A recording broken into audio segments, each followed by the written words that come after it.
ago, more than 50 writers from around the world contributed to personal freedom. Orenaug, I said it right. Orenaug Mountain Publishing 10th Poetry Anthology, edited by Sandy Lee Carlson, managing partner and poet laureate emerita, that's the right way to say that, of Woodbury. In light of the current political climate in the United States, many of the poems echo the values and rights of the people bestowed by the Constitution. Other poets wrote about the topic in a way most meaningful to each of them where they are. As Carlson writes in her introduction to the collection, personal freedom is not uniquely American idea. It is a universal, once enshrined in the Universal Declaration of Human Rights, which states, all human beings are born free and equal in dignity and rights.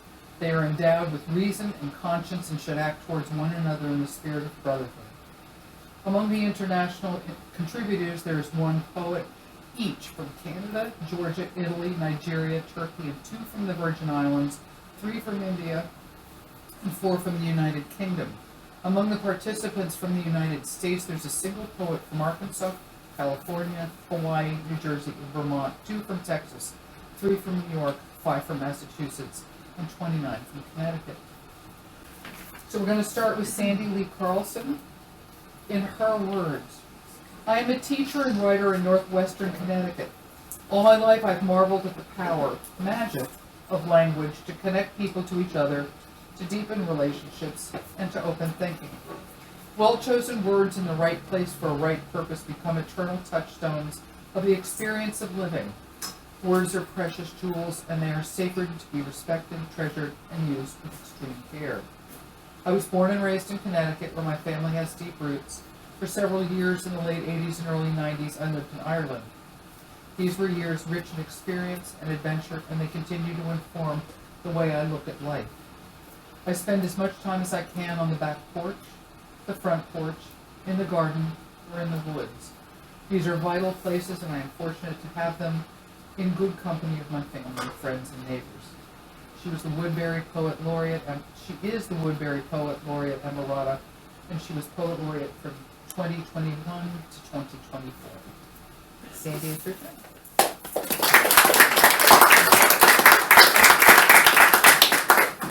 Thanks, Alice, for hosting this this event in your store this evening. I actually started life in Bethel on 5 Pleasant Street. It's now number 9. Was baptized in the United Methodist Church here in town. And back in those days, you could walk from Pleasant Street down to the Cumberland Farms, buy all your wax teeth and your really cool candy, walk back home, and everything was good. So I have warm feelings for Bethel, for sure. And I'm going to read from a different collection. This is Instances of Seeing, and we put this together with Flanders Nature Center in Woodbury.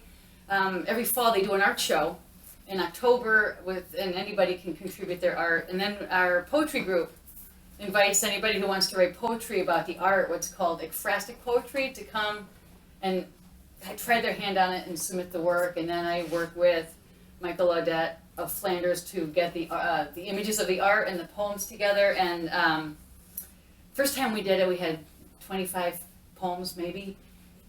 Now we have a full book of about 92 pages, and some just phenomenal stuff. And this is a piece of work by a woman named Amy Weed, and I'm going to read the poem called The Gift of Light. You lift up your arms in praise of light that bathe the naked earth in white, bright with the promise of longer days, less night to transform sun magic into green life. Crowned in green, this grove of trees shelters life as its leaves send light deep into the earth. Still, gaps send shafts of sunlight to the ground, beckoning you to step into the woods, to know both the light and the silent dark, to know yourself by your soul, not your name. Free of time in the eternal moment, every life that ever lived lives now. You are a moment in the story of light, blessed by your own breath, the gift of sight. That one was somewhat inspired by The Light Eaters by Zoe Schlanger. I don't know if anybody's read that. And Braiding Sweetgrass by Kimmerer, Robin Wall Kimmerer. Thank you. And of course, I gravitate to the things that take my imagination outside, which is this lovely painting by Lynn Bennett Plord. It's called A Dream of Lifting Water. I would stay with summer's black-eyed Susans in a field filled with September sunlight that pales the sky to a childlike soft blue, puffed with soft white clouds unmoored from winter. I would stay forever, the light coaxing me to be as still as the yellow blossoms, to settle into the tall green grasses, to be a still audience to the insect chorus, to listen for the pollen-hungry bees, to hear beyond the low line of plant growth, the windmill lifting water to the surface, gently in the soft breeze, the whole day long. There is no toiling in this fullest of flowering. In the breeze, only dreams, a source empowering.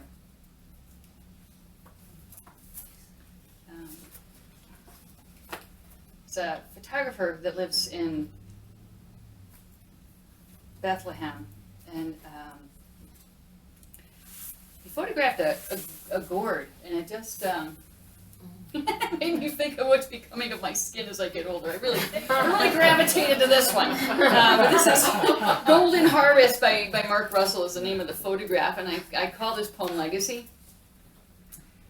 Science wonders aloud about trauma.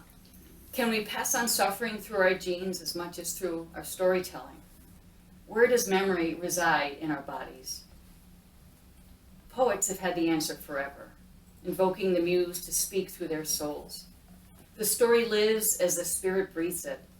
Every living molecule is shaped by stories, just as the autumn gourd sings of summer in the knobs and grooves of its sun-warmed flesh, the dry spells and floods written in its face, the will to survive, the first and last truth.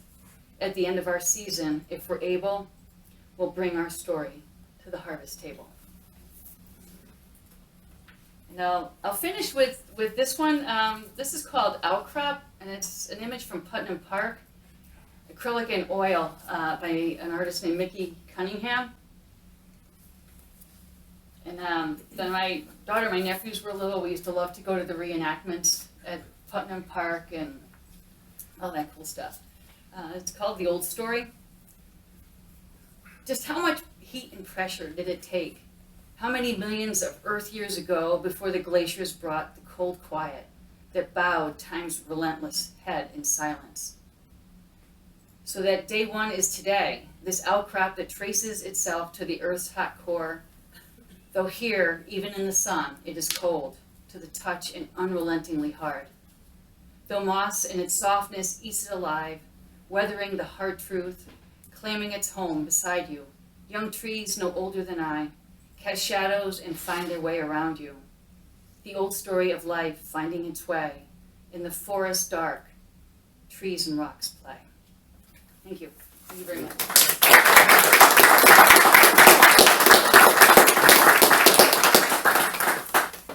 Michael Garry.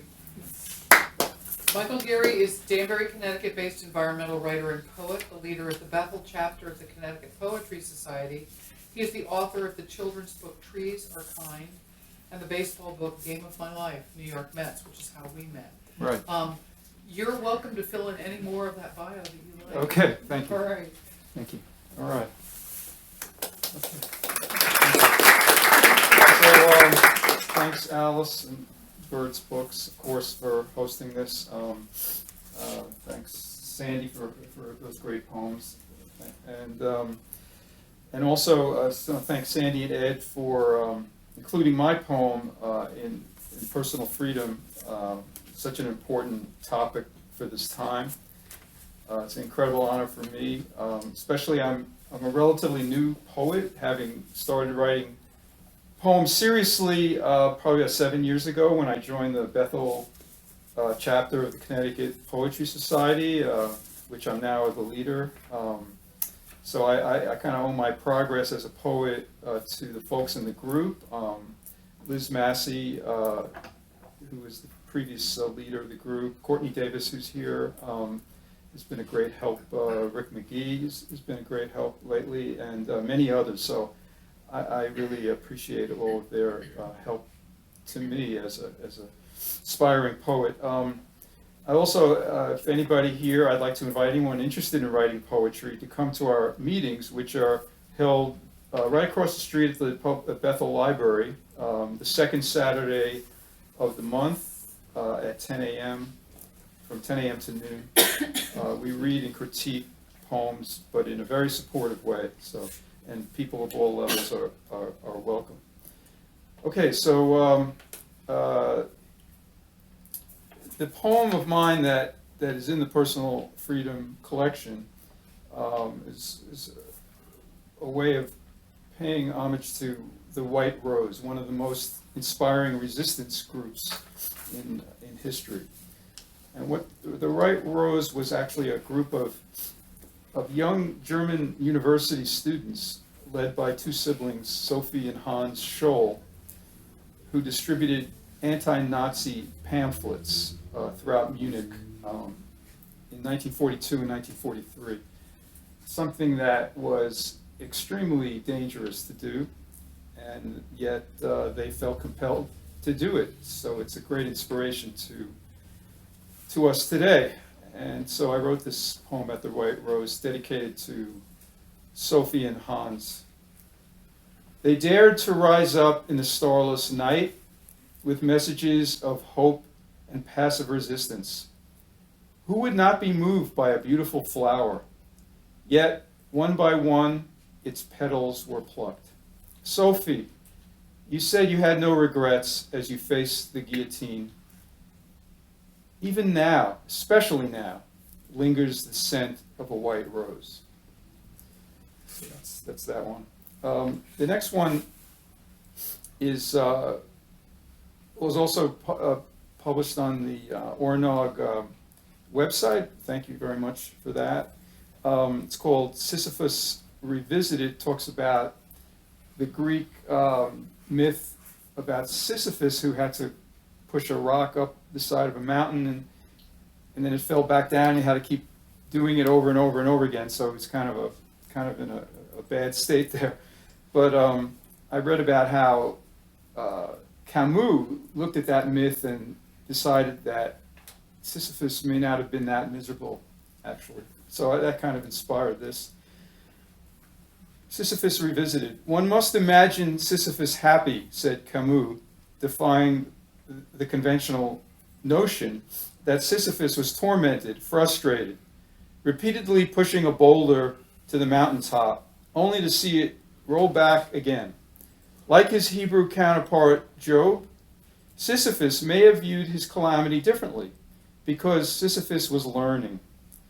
Each time he grew closer to the boulder, discerning its contours and moods. Each time he better understood the mountain, observing its crevices and fireweed. Each time his task became easier, his path smoother. As Sisyphus began to grasp his truth, one must imagine him happy, or one must imagine him gone mad. Thank you. This next one, and a lot of my work of late has been sort of inspired by the political moment that we're in, and certainly the first two that I read, and now this one as well. It's called Canary in a Coal Mine. Poor little fellow, sitting peacefully in his cage, trusting his caretakers, resplendent in yellow feathers, a gift of beauty in the damp and dusty dark, welcoming the miners each day with a song, sometimes hanging upside down as they smiled, whistled, and offered seeds. The bird, not realizing his true purpose, not understanding he was being exploited, or knowing about the gas that was slowly seeping, leaving him helpless as he took silent breaths. This next one is, I did this one a while back, but it's sort of relevant. It keeps it's retaining its relevance. Kind of about conspiracy theories. It's called arithmetic. 1 + 1 = 2, doesn't it? What if a cabal of Satan-worshipping mathematicians has been misleading us? Who really knows? What if 1 + 1 actually equals 3? I'm not saying this is so, but what if it is? Can we trust the mathematicians, an elitist group if ever there was one? They think they are so much smarter than we are with their incomprehensible equations, graphs, and symbols. They could be playing a trick on us, and we wouldn't even know it. What if pi is a secret code they are using in pursuit of world conquest? Maybe it's time we started looking into this shady group. It couldn't hurt. Okay, this next one is also kind of like the White Rose, kind of historical, inspired by this guy Kurt Bloch, who lived. Well, he was born in 1908, died in 1975, and he survived the Holocaust as a Jew hiding in an attic.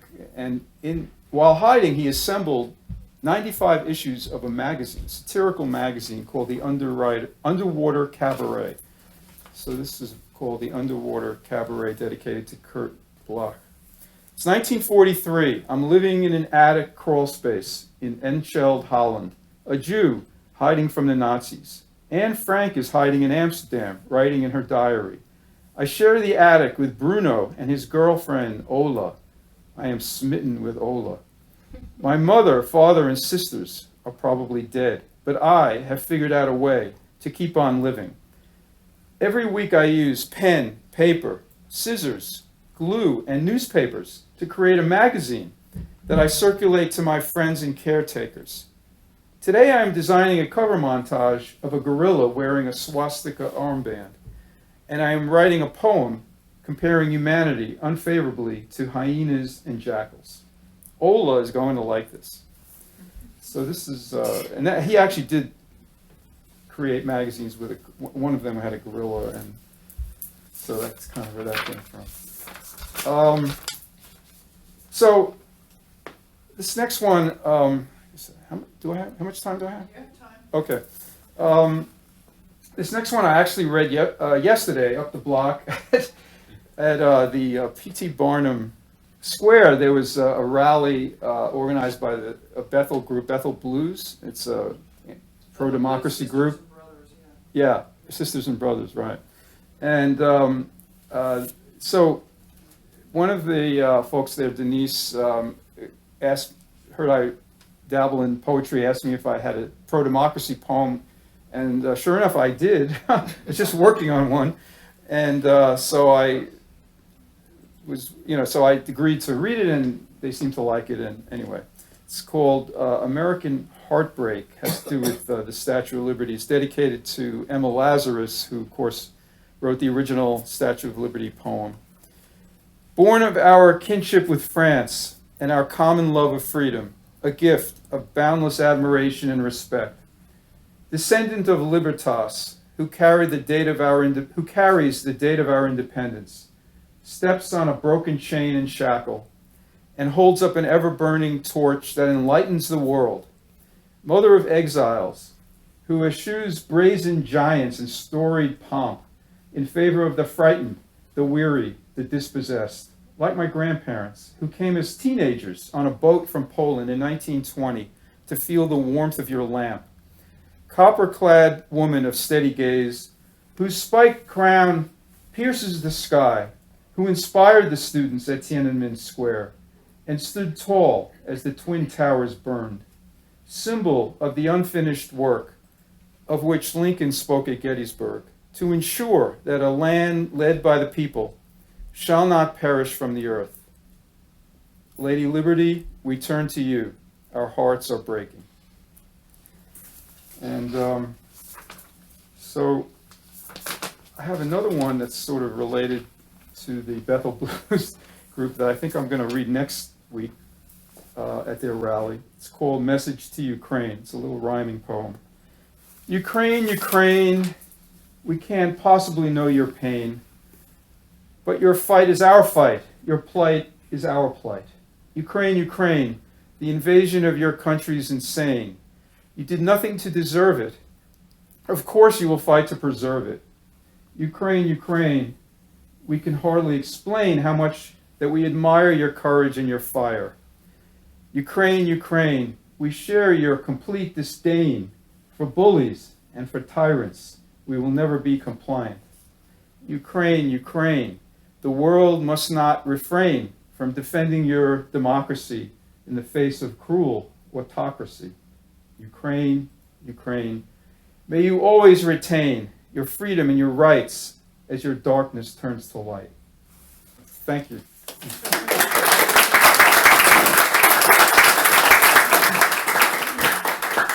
Thank you. Martin Giroux, did I say that correctly? Yes, perfect. Since I don't have a bio of you, I'd love you to tell us about The bio got lost in the ether. My name is Martin Giroux, and I live in Bethlehem, Connecticut. I'm from Bethlehem, and I'm a former English teacher. I'm a longtime soccer coach. I'm a dad. But in terms of writing, I've been writing since I was in 4th or 5th grade. A little more serious in high school and beyond. And far more serious, I would say, in the past 10 or 15 years I've been writing poetry. I want to thank Alice. I want to thank Sandy for including me in the anthology. I'm just flattered beyond belief that I was included. I have 3 poems that I'm going to read for you right now. When I was in high school and college, we used to create mixtapes, okay?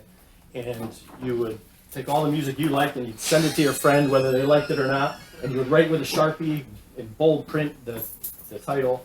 And I once did one for a friend one time entitled, it was entitled, Devoid of All Thematic Continuity. So that's what's going to happen with these 3 poems you're going to hear.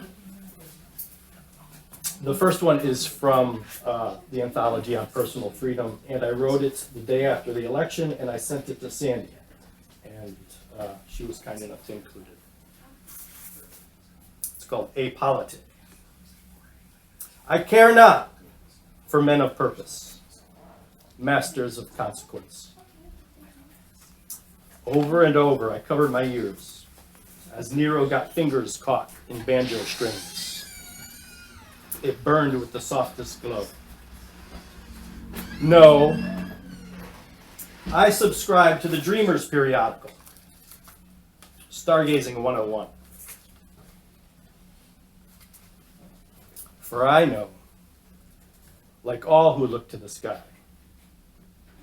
poets are always the first to go.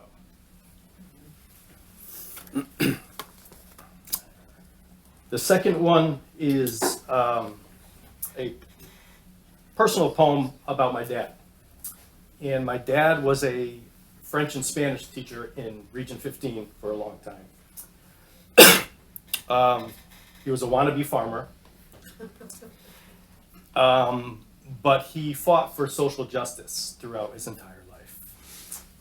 And at one point when I was in high school, in fact, he visited Central America when it was not, still not that safe, but it wasn't a very safe place to be. And he was in search of seeing liberation theology in practice, where you're trying to create heaven here on earth by helping people. It's as simple as I can put it. It's called Campesino. My favorite campesino has wandered out the door. A floating cloud of Borkum Riff drifts its way up the garden path, all the way to Tegucigalpa. In the closet of a sweeper's broom, an old man sits at a rocking card table. He reaches up to tug the dangling spool at the end of the string. Good night. To you, my father may have been a communist. To me, my dad was just my dad.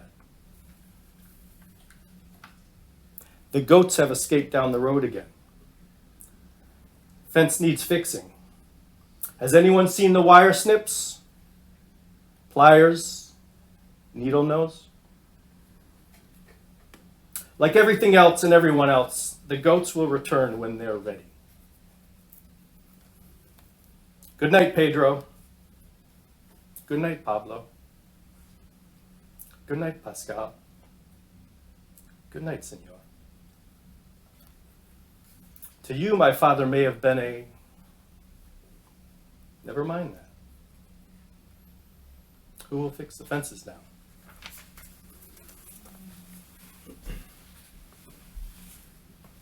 Now that I brought you down, this is going in another direction. Bicycle. My best old bicycle will not ride, though it's had spokes poked and pedals fried. Mechanics have examined the underside. Alas, they walk away unsatisfied as to why my bicycle will not ride. Children gather by the riverside to uncover what the reasons are behind the failure of my two-wheeled car. Why, no car at all. That's the source of your bike's brief course. Your bicycle might as well be a horse. Define your terms, then decide whether you or your bicycle will be the first to ride along the path by the riverside. Thanks.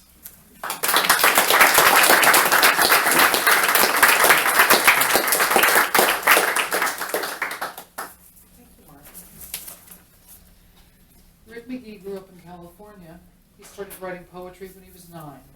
He continued to write through college at the University of California at Berkeley, where he got a degree in English and studied poetry, writing with Gary Soto.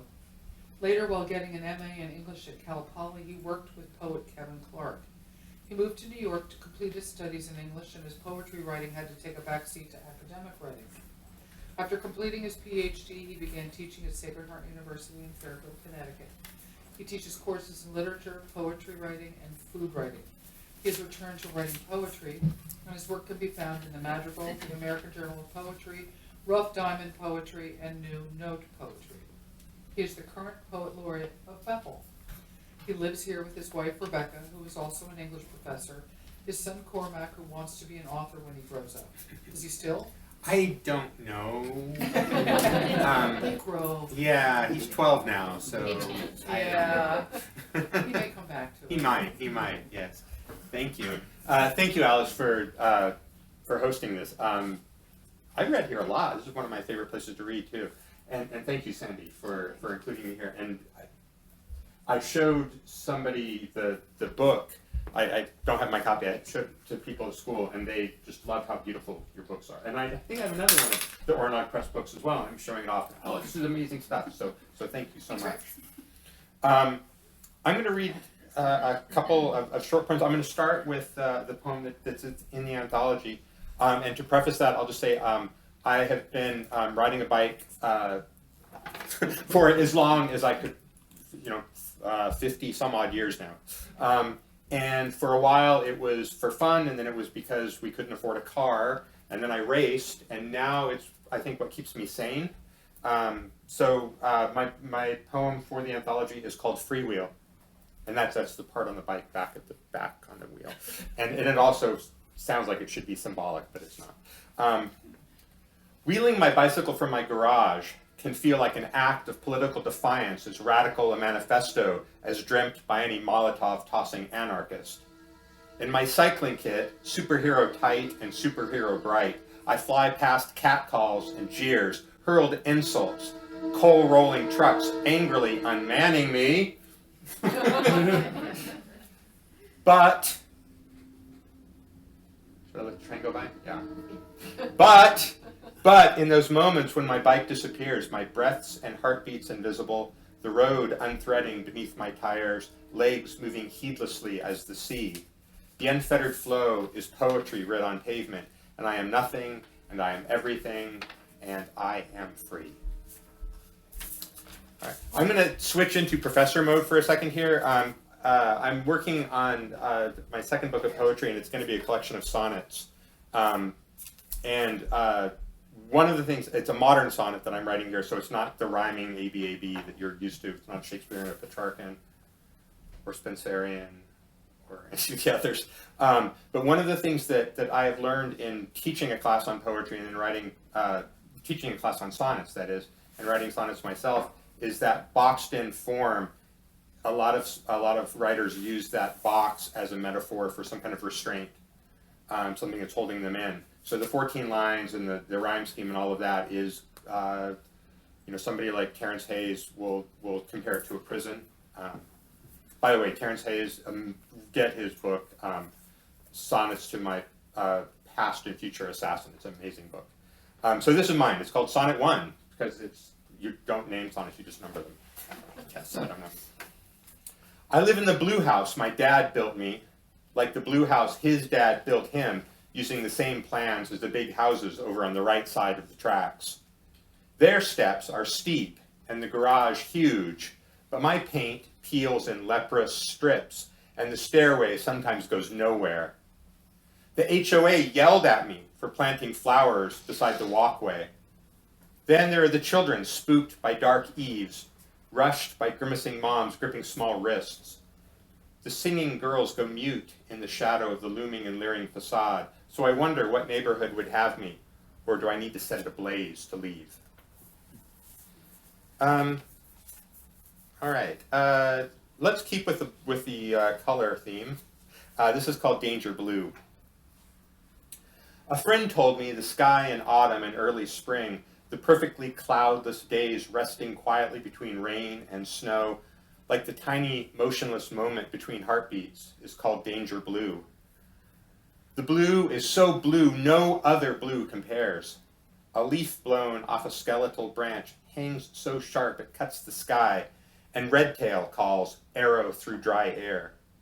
My friend didn't say why the sinister name applied, but the empty air veiling the eternal dark void of space also obscures the terrors of seeming perfection. All right, let's end on an ominous note. This is a very short one, and it's also keeping with my color theme here. It's called Red Skies at Morning. Red skies at morning, the sailors tell us, is a dire warning of dawn's bloodlust. Hatches battened against a rampaging fate, fattened on our lazy indifference. Thank you.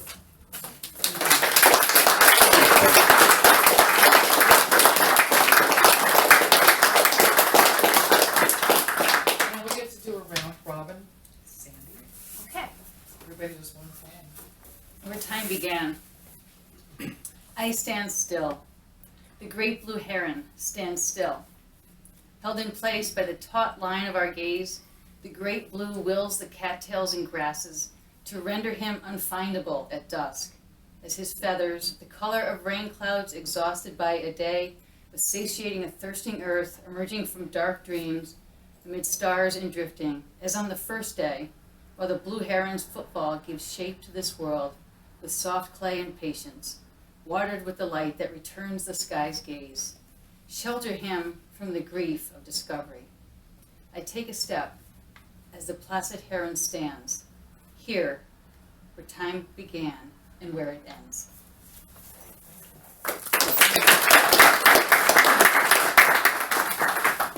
Okay. But end on an aspirational type poem. It's cool. I want to write a poem. I want to write a poem that would stagger the soul, be cited by rabbis and priests, presidents and jurists. Upon reading my poem, killers would turn in their guns, insomniacs would sleep soundly, parents would listen to their children, husbands and wives would remember their love, people would welcome the stranger, death itself would turn a kind eye, and I would learn the truth of just who am I. Thank you.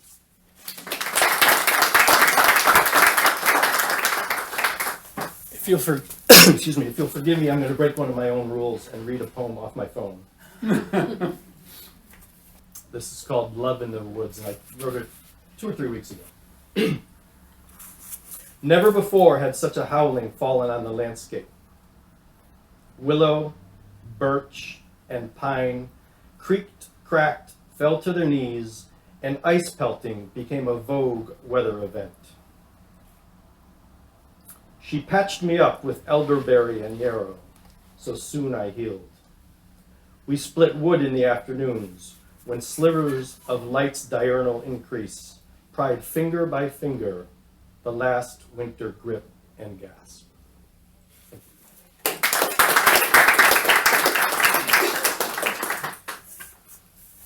guess I'm staying with the color theme. When my son Cormac was little, he used to tell us stories about this blue house that he made up. I don't know. He claimed that he lived there. So this is called. He gave me the line. He was talking about in the country of the blue house. So that I stole that from my title. So it's in the country of the blue house. Do you want to hear about my blue house? My son asks. The house is far away, so far no airplanes, no cars can reach it. So we must walk. It will take 3 months. The house is blue and sits in the middle of the woods. It is big, big enough for everyone. Grandma and Grandpa, California Grandma, the cousins, Abby, the friend from preschool whose name he can't remember. The big bad wolf is there. He hides in the trees. He jumps out and shouts, "Roar!" An elephant lives in the blue house. She wears a ghost costume. There's a cow in the living room. She does not like to be touched. Monsters hide in the blue house. They like to jump in the windows and shout, "Roar!" You didn't jump that time. Children walk in the woods. They are lost and afraid of the dark. He invites them in to drink hot chocolate and eat my special waffles with butter and maple syrup. They chase the monsters and shout, "Roar!" Thank you.